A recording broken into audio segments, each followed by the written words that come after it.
This is Young Talk 254 with IRYNJOHN.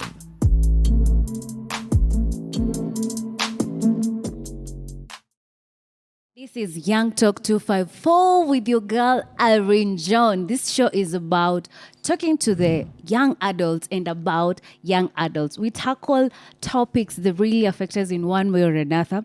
On our last episode, we talked about bullying, and a lot of people came out and they suggested that we should tackle a very interesting topic that is affecting most of us, not only young adults, but even sometimes kids, which is really sad.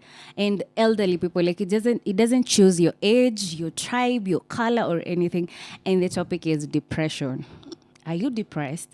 Do you know somebody who is going through depression? How does it start? And how do you come out of it? And how do you solve your issues so that you stop being depressed? And can it be healed? So we're going to tackle these topics with an amazing guest in the building. I have Andrew. I will let them introduce themselves. Yes. Thank you for having me. My name is Andrew Azei, a student at ADMI. All right. And then we have Ocheng. You've seen him before, and he's here to talk about depression. Yeah, I go by the name Ucheng Sylvian, but in this studio they call me the Godfather. Yes, and yes, and we are going to find out if the Godfather is also depressed, or he knows somebody who has been depressed, or he has healed from it. And I'm your host, IRYNJOHN, and I'm going to go right into Andrew. Yep. Yes, Andrew. And depression is something that people don't talk about it oftenly. They really ignore it, or sometimes they shy away from it, right?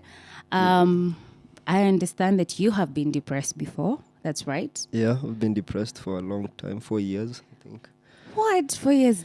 Yeah, I'm not certainly sure that you can completely get out of depression, but you can take strides forward to feel better. And I think in depression, a lot of people around you do not understand. Because you say, like I said earlier, I thought something that someone can just come out of it. But you don't just wake up one day and just, I'm no longer depressed, or I'm just depressed. It doesn't just snap. Yeah, this is something that takes people to suicidal levels. So Yeah. it's no joke. When you're depressed, I feel like, and how I felt was, you're clouded in this sense of you being stable, but yet you're not stable. You're very unstable. And I think the symptoms vary from different people. If you're an outgoing person, you can either be more outgoing or less outgoing. I mean, the only people who would note that you're depressed, for me, it was my mother, since I share a lot with my mom, and she could sense that something was off, and she really tried to help me. Yeah. But she wasn't certain that this was depression until you see Some signs. a professional person to help you. So that's the only way I figured out, oh wow, I've been battling this thing for this long. All right. Yeah. Okay, we'll come into details. Ocheng, have you ever encountered someone who has been depressed, or know somebody who's undergoing depression? And don't say Andrew. I won't say Andrew. Yeah. In my case, I can't say like I personally have been into depression, but I have friends. I've had people who went into depression, and it wasn't good. It was bad. Like it took time for them to realize that they're into depression. Yeah. All right, Andrew, what caused these episodes? Before finding out you're actually depressed, you said that it took a while before your mom discovered, actually, yeah. The first, I think the first event was after I cleared high school. I was very uncertain of what I want to do in life. And I questioned myself a lot, and I have a stepfather who's really amazing, who kind of can tell you what your passion is from the get-go. He spends time with you and he'll tell you, hey, you should follow into that. So he followed into me being a producer of sorts. Yeah. And he took me to Homeboys to do a short course on radio. Okay. So I really enjoyed my time there. I spent a year studying radio production and music production together. And after that, I did a short internship at Homeboys. All right. Didn't last. And after that, I tried to ask for a job from various places. I never really got anywhere because, hey, it's 2021, and I can tell you for a fact, if you have no experience, Yeah. no one is going to give you a job. That is for true. No one is going to tell you, hey, come, let's try, because you're bound to commit failures. Especially in the creative Yes, world. especially in the creative world. Yeah. So I took it personally. Yeah. And I didn't understand. I'm good. That's what That's I for keep sure. on Yeah. telling myself. Uh-huh. And slowly by slowly, I started realizing, oh, maybe I'm not good. Oh, wow, maybe this is not my passion. And so on and so forth. And, you start integrating into crowds that maybe struggling with their own sorts of depression. I'm sorry, let me get this right. So you've reached a point where you can't find a job, and then you start doubting yourself. It starts with self-doubt. Yes. And then through that, you go hang out with people who are not helping you. Yes. And then what happens? The saying goes, misery loves company. Once you put yourself in a crowd that they are not at all have your interest at best, Yeah. you're bound to find yourself in dark places. Half of the time, I will tell you, for the last 3.5 years, I never saw a day in light that I was sober. I lived a life where I was intoxicated 24/7. Like Yeah. all the time. All the time. I don't know what soberness is until I stopped alcohol. Until I completely said, So how did no. this transition start? You were normal. Like, let me just use the word normal. You just do normal stuff. So at what point did you decide, now I'm going to be drinking and I will soak into it? Is it the friends? You can't start. You can't say, let's start. No. Yeah. Take one shot, get drunk, feel nice. Your problems kind of vanish for a while. For that time. And you say, okay, maybe tomorrow I should try it out. And you go back and you go back and you go back. And then it becomes an addiction and you become dependent to this thing. And before you realize it, you're out there drinking. So for a moment, you don't depend on people. You only, is it solitude? Is that the word I'm looking for? Yes, you find is in alcohol. Yeah. So if you can't find alcohol, you're Stressed. miserable. Yes. And how is it? Are there times that you found yourself you broke? Because that is also an expensive venture. You see, men are cruel people. Yeah. A man will not buy you food. He will Yes. never buy you food. He will not pay your rent. No. He will not give you fare. But he is going to buy you liquor. Trust me. Lots of them. Yeah. Trust me. A miserable man is going to buy you liquor because he sees that you are miserable too. So let's be miserable together. And the more the merrier, I feel.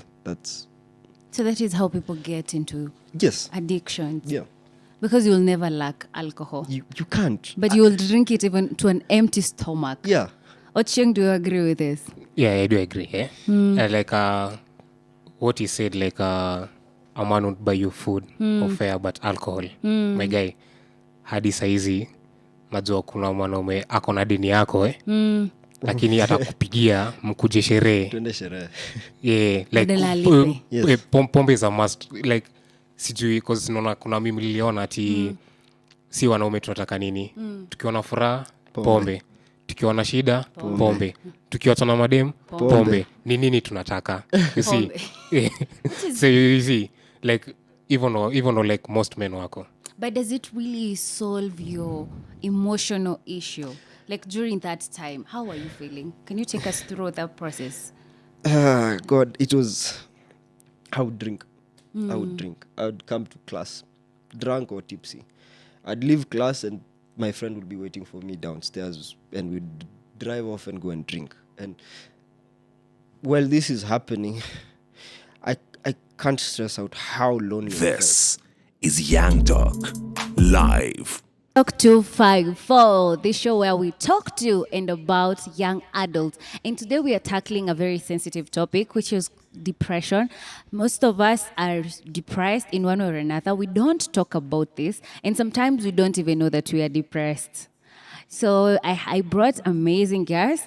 We have Andrew and we have Oching. And Andrew was telling us his journey of being depressed, how it started without him knowing that he was actually depressed due to lack of a job. He was looking for a job, and then he just started with self-doubt and drowned in alcohol. So before we went on a break, you were telling us at that point, yes, you had a lot of people around you that you drink together, but yet you were lonely.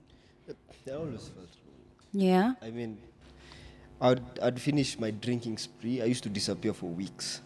And when I come back, Come close to the mic. When I'd yeah. come back, Oh, I'd you just- just pull it up. yeah, It's okay. when I just come back, Uh-huh. I'd spend like 2 days alone at home, and I'd be lonely. I'd break down. Out of no reason, I'd tell myself I'm okay and everything is okay. You have food on the table, you have You can just pull it up. have everything that you need. Yes, But- thank you. Nice. But there's really nothing that you're feeling. You're empty. Most of the time, you're empty. You may be in a relationship. I was in various relationships, but never really helped at all because it just made me feel more lonely. You see, one of the biggest problems I had when I was battling this was failing to accept that I'm suffering, failing to accept that I'm not okay. No matter how hard or how much I lie to myself, I'm okay. And that's a fundamental thing. When you always lying to yourself that things are okay, But they're not. they are really not. Everyone faces troubles. That is a guarantee. But neglecting to face it is what causes constant stress. And constant stress for a given amount of time turns out into depression. That's what depression is. It's stress that is not worked upon. It leads to depression. Yeah, so it's just accumulated stress, not talking about it, it keeps you, and then you keep on drowning in it. Sylvian, Yeah. have you ever been in such a situation or know someone that has been in such a situation? I know someone. He was really suffering, and his was quite bad, because when he was into depression, like he sort of isolated himself. Like he used to sleep at odd hours. That means he was suffering too from insomnia, and that's a sign of depression. And to an extent where like he felt like people aren't with him, so like he's being ako peke yake, and he was going to an extent using blades to cut off flesh from his hands. So like if you look at his hands, like ziko na alama za wembe. So he would cut himself because he wants now physical pain because Yeah. the emotional pain is unbearable. Yeah. So like he wants physical, he wants to feel it. Yeah, What? it was that bad.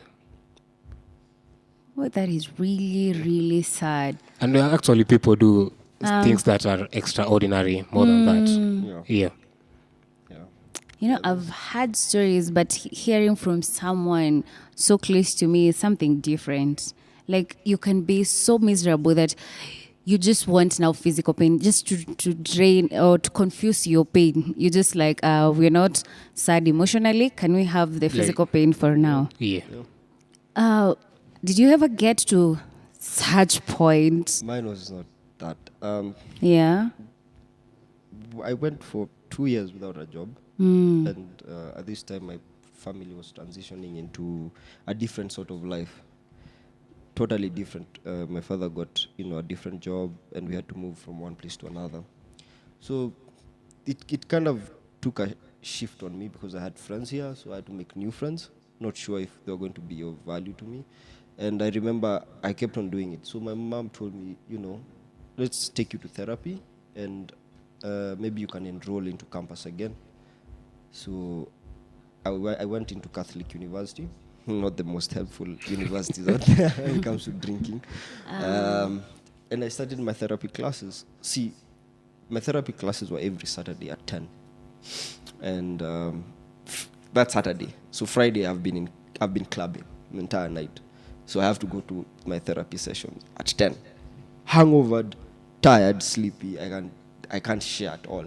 So it was just hitting a wall constantly. So I never really pushed. And my parents saw that it's not helping. This is really nothing that's helping. So one day they decided to kick me out of the house. I went for 6 months homeless. I had no one to ask for help. I don't know how to ask for help. Even if you've met me on the corridors, I really don't talk much. And I was alone, and for 6 months I was looking for odd jobs. I worked as a mechanic's helper. So I used to get 300 shillings for wages. I'm still drinking. I need to eat, and I'm a chain smoker. So put that together in a 300 shilling budget. So for you earn 300 every single day. You have to eat, you have to sleep, you have to smoke, I have to drink. and you have to drink Yeah. with 300. Yeah. Okay, and how did you manage? Tell us about that. I used to sleep under a tree What and where is that in town? Like in Kite. I used to live in Kitengala. like you are a street kid, Yes. to say the least. Yes. And it's not like your parents are not well off, or it's not like you do not have a home. It's because they're really tired of you at this point. They've tried to help you. You don't want to be helped. You just want to consume in this pain. Yep. That was one of the betrayal. I felt betrayed by the closest people to me. So it makes you more depressed. Yeah. What? Uh-huh. And at that time, I remember I was dating someone, and Was she helpful? not at the least. Not at the least. She was more frustrating. Wait, so you're homeless, but she's Yeah. still dating you. Yeah. And how was she frustrating you further? Because she was also battling her own form of depression. Oh, so these are two depressed people. Yes. What? So that's I don't know how to explain that. That's like pouring water on. It's torture. Yeah. You're literally Adding salt to the injury. you're literally clashing because Yeah. both of you are fighting Your own battles. own battles, and Yeah. you're trying to fight to be Your together. battles together. And trying to make everything work, your life work, your relationship to work. How did you come out of this situation and stop from being homeless? This relationship, hey, I'm telling you, you had a lot. When I finally accepted that You're depressed. I'm not in a good place, and then that I have family. Yes, I do have family. No matter how bad they have treated me for the last 6 months, I decided to text my father. He's never around in the country, so I texted him and I told him. I remember the message was pretty clear. I just need a place to sleep, a bed, a pillow, and I won't ask for anything more. I have everything else. I just need a bed, And a a mattress, yeah. a bed and a pillow, and I'll be fine. Someone just to lay your Just head. to put my head down. And he said no, not today. So later on he called me. It was after 2 days he called me, and he said, "Okay, I think we can take you back, but I hope you know that this is the last chance we're giving you." And I said, "Okay," and I went 8 to 9 months sober. And then funny, I could not pass school.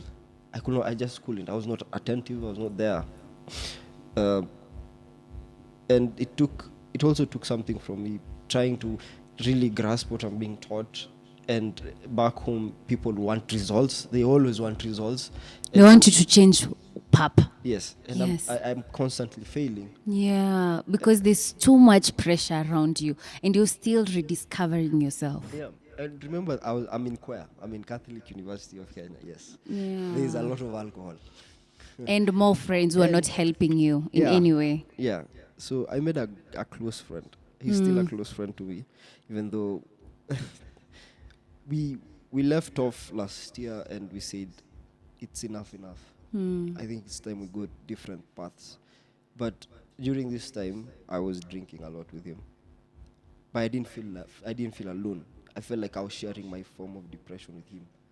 So it's like two Depressed guys depressed again. guys who have all the time in the world to drink and Be be depressed. depressed.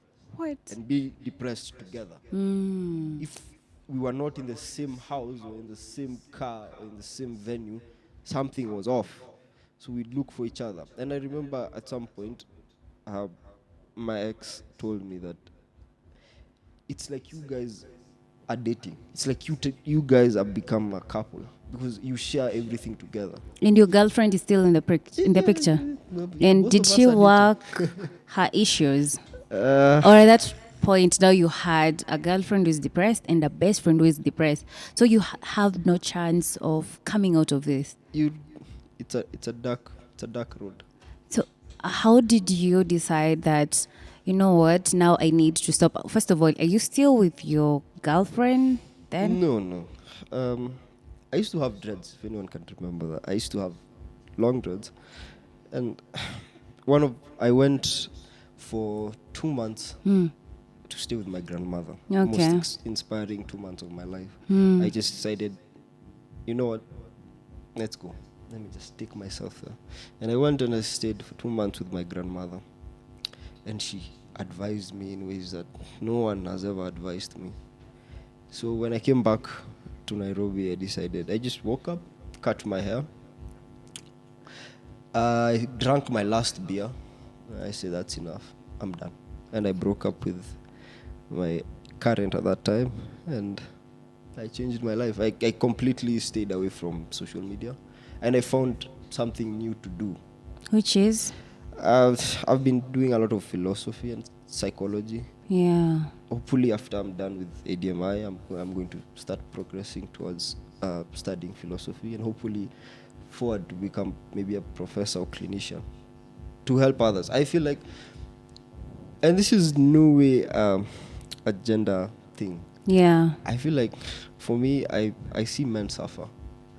In silence. In complete silence. All right. On that note, we're just going to go on a short break. And then when we come back, you're going to tell us how your discovery in the healing process of this. And then Ocheng, you'll also tell us about your friend. How was he helped as we conclude the show? Thank you so much for watching and being here. This is your girl, IRYNJOHN, still talking about depression. But when we come back, we'll have more details on it and something that can help you or me at the same time. This is Young Talk. See you in a few. This is Young Talk. Come back to Young Live. Talk 254. And before we went on a break, we're talking about depression. Have you ever been depressed? Andrew was giving us his personal story, how he became depressed without knowing that he's actually depressed. And then Ocheng gave us a very sad story about his friend who was emotionally unstable until he had to cut himself for him to transfer or confuse his pain so that he forgets about the emotional pain and focuses on the physical pain. So we're going to tell us how they overcame, if they did, that is, how they overcame that process of depression and what they can advise someone who is undergoing the same thing. All right. So Ocheng, Yeah. can you tell us how your friend overcame this and how was the process? Also, people around them, because if you have a friend who is depressed, by default, it affects you in one way or another, right? How was the process and how did he come out of it? The first thing he did, he had to accept that the situation he is in. First, when you accept, that means you're ready to get help. But when you're still in the denial case, you can't get help. So for him, he had just to accept. Rosafi. Even hivi. Na from there now, that's where he got help. And secondly, even though you say like you'll be taken to a counselor, like a counselor is there just to give you tips on how to survive. It's you to niwe kujiamulilia. You have to make the first decision first of all. You're the one to make the decision because you can't be taken for counseling and you're not ready to open up. Yeah. So first of all, it's an individual thinking that you say, I'm ready, and it's now or never. Yeah. All right. And was he hurt badly or did he heal the wounds? Nika tu kidonda kawaida. Unasikia ukijikata inapona. So but for him, you can still see The marks. You can see the marks because an extent he takes a candle with a blade, kuchora unachikingi vile high schoolers wanapendanga kujichora tatu na Tattoo, compass yes. waneka bus. So that's what he was doing. Yeah, because every time he tells his story he'll show you the marks, like mkono yake yote imejaa na hizo alama. Yeah. All right. I'm really glad that he came out of it. That is really a sad story. And I think no one deserves to go through that process. Andrew, how was your process? You were drowned in alcohol and the people around you were not helping you. That is your ex-girlfriend and also your best friend by then. It was simple acceptance.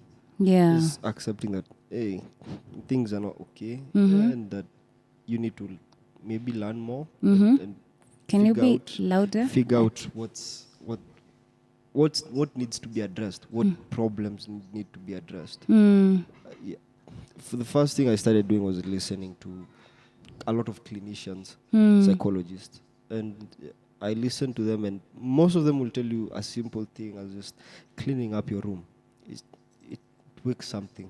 It just makes you realize something that, okay, it gives you a sense of belonging. Yeah. And it raises up your self-esteem. So if you can go from such a small task into bigger tasks, you kind of have a sense of, okay, this works out. And they say you're not supposed to do what's okay, you're supposed to do what's right. And once you stop battling that conscientious test or struggle, you kind of find a neutral point where everything makes sense.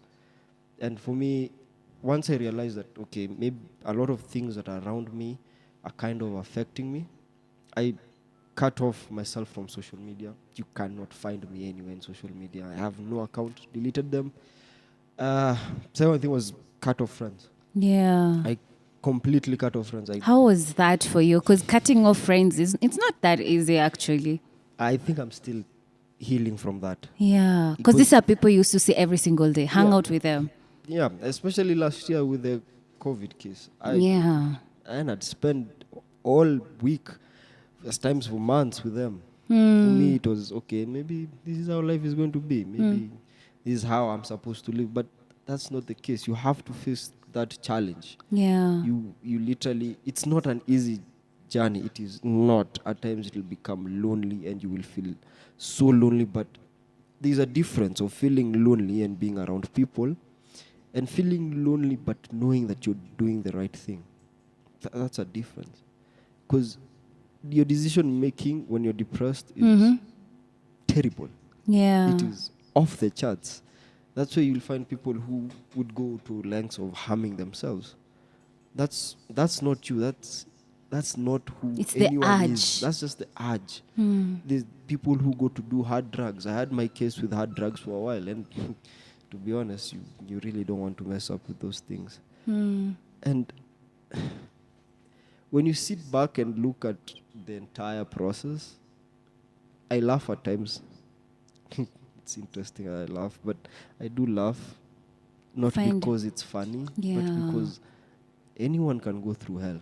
Yeah. But once you go through that, well, things start making sense, and you can now move forward, and you can prepare yourself for the next problem, because life is always about challenges, and never accepting that you utafika to that point of being depressed. Never get there. That's the first rule. Yeah, okay. And what made you turn around? Because for a very long time, your parents were really struggling to make you turn around from your ways. They even had to a point even chase you. What made you decide that, you know what, this is it? I will cut off all this. And you mentioned you had dreadlocks. Yes. You cut off your hair, cut off your friends, cut off social media. What brought you to that state? Loss. Lose when I decided to lose someone. It was given. I think I felt it half of the year that I needed to cut off someone. And when I decided to cut off my ex, things started making sense. Loss can do things to you. Another factor that made me go to depression was losing my best friend, because I did lose him in 2017. That was also a big factor. Like through death? Yes. Okay. And the sad part was that I watched him die. So I also had trauma, but I overcame that, fairly, but loss changes people, and that's why. But your ex-girlfriend, she's alive. Yes, she's Oh. very much alive, and I think Okay. she's doing well. All right. But that loss Uh-huh. was enough to trigger me to change some of my ways. All right. So I realized that this was wrong, and this should be right, and that I'm not okay, and that I should address this first, and then I can now address other problems. So that made sense, and from there it became a staircase of progress for moving forward. So All right. So sometimes you have to lose someone or something for you to realize what you actually need in your life. yes, Ochieng, can you tell us what made your friends to turn over, to stop hurting themselves physically? I think for him, he was given an ultimatum. Uh-huh. Like you either try to change or we just let you go, like how Andrew, the parents did. Like Andrew was chased away, so like it's an ultimatum. You either change to choose, you ukae chini ujifikirie ama we let you go. So I think that hit him so hard that he saw like when they let me go, I'll have no place to sleep, eat, sort of things. I won't survive, in other Oh, words. Yeah. He wouldn't survive. So he had to choose just to change. Like it took time for him to accept that. But he got there. Yeah, but eventually he went there. Oh, I'm really glad. So what can you tell someone who is going through depression or who doesn't know they're actually in that state? Because I feel most people don't actually understand what depression is, because you might hear we have a lockdown and then someone just says I'm depressed, but that is not really depression. So what can you tell someone? I'd just tell you that I'd be honest with you.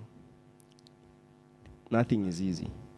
So take yourself up, pick yourself up, review yourself, be alone for a while. Silence is a key factor in finding out what's bothering you. Be silent. Go silent. Avoid crowds, avoid people. Even the closest people you have, it's better off not talking to them for a while. If they really truly care for you, they will understand that. But when you're at that point, will you not do some crazy stuff like Ochieng's friend? If you're trying to reinvent yourself and You will figure not? yourself, Yeah. you would not go there. Because Okay. you're trying to find out what is the cause of me harming myself. All right. Why is it a cycle? Okay. So once you reinvent yourself, then you can now pick yourself up. And start doing things that actually help you and things that you like. Yeah. All right. Thank you so much, Andrew. Ochieng, as a friend to someone who is going through that process, how do you deal with it? Can you advise somebody how to deal with someone who is depressed because you've had it firsthand? The thing I can say is when this person comes to tell you an issue, don't just hear him out. Listen. You know, there's a difference of hearing and listening. All right. So you better choose the listen to him. Because, you know, hearing, unasikia tu, there's nothing you'll do. But hearing, you'll know what this person is going through and you can sort a way of, you can help him. So just someone can find someone close. It shouldn't be like someone close to you. As you walk, just where people are, greet people, you can start sharing there. If these people start listening to people who are depressed, you know, this person will feel like, I have people who care. That's what they want to see, All like right. care. Yeah, so just listen to these people. Don't hear them out. If someone comes to share their problem with you, usijifanya ati hii kitu inaweza kufanyikia. Yeah. You see? Yeah. All right. Thank you so much for sharing your stories. I know some of these stories are not easy to talk about and knowing that a lot of people are going to listen. But the good thing is that people are going to benefit from what you've said. So thank you so much for watching, for being here. Remember to subscribe and also share your stories on the comments. I will drop my social media handles. You can inbox me and tell me your stories, and then we can talk about it. The whole process is finding someone to hear your story, because there's a difference of listening and hearing. So we're here as Young Talk 254 to listen to your story. Do not be depressed alone. Don't die alone. And men, talk about it. I just said men because most of the time you really die in silence. All right, this has been your show, Young Talk 254. See you next time with a yet another exciting episode and a different topic. So subscribe, be safe, sanitize, and be happy. Catch IRYNJOHN weekly on Young Talk 254.